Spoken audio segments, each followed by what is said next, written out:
Now this one is called the Tata Safari. It's got the Safari name back. However, there is no 4x4 or all-wheel drive at this moment. That said, it carries forward the terrain response system from the Harrier. It's got a rough road mode, ample ground clearance and a very torquey engine. Now we are at Oras, the off-road adventure zone just outside of Gurgaon, a perfect place to understand what this pen can do off the road at trails. It will not be a proper hardcore off-roading. I'll keep in mind the limitations of this car, but nevertheless, I'm very confident this one can do wonders at this place.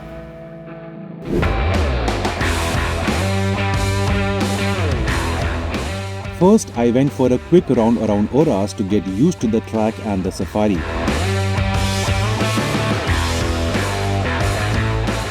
A steep uphill with an equally huge drop, followed by a few high-speed turns. And then we were ready to roll. I started off with the tire catcher obstacle. Now this is deep enough and tricky as you need to have a linear torque delivery at lower RPMs and ample ground clearance so as not to hit the underbelly. The Safari, as seen here, did the entire course multiple times as if it was taking a walk in the park. By the way, whatever we do is going to be an automatic Safari. I'm only going to use the rough mode right over here. So automatic with the AC on. Let's go. After this, it was time to test the approach and ramp over angle of this new Tata SUV.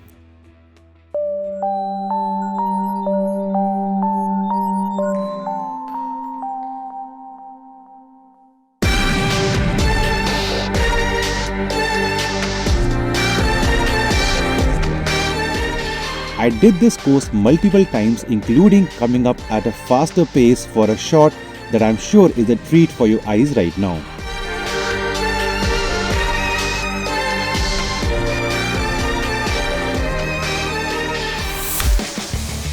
Now moving on to slush, one of my favorite parts. I shifted to the wet mode for this one, and I must admit I even had the ESP off a couple of times so that I could take charge of the Safari into my own hands. And oh boy, did it respond well, brilliantly well, I must say.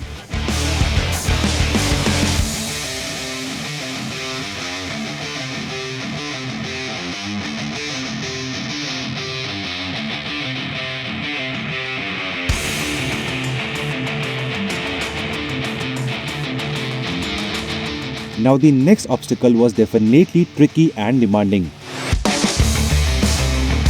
I refer to this as that axle twister, and you need to have ample low end torque and massive wheel articulation. I used the creep function and a gentle tap of the right pedal, and the Safari did this with ease. And on the way back, it even lifted off its rear in style for the camera. Definitely my hero shot of the day. But we weren't done yet. Another uphill incline followed by a steep drop, which also made me use the downhill descent function. Post which, I let the Safari loose on the track. High-speed trails is what makes you understand how good the dynamics are. It lets you enjoy while the tronics are still there as a backup in case you go over the board. And before you ask me, we have not fast-forwarded the drone footage. These were actually the speeds I carried with the Safari on the dirt track, including the underpass flybys.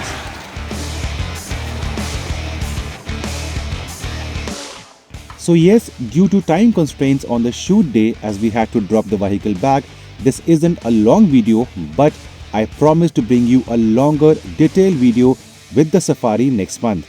In the meantime, enjoy some hero shots once again.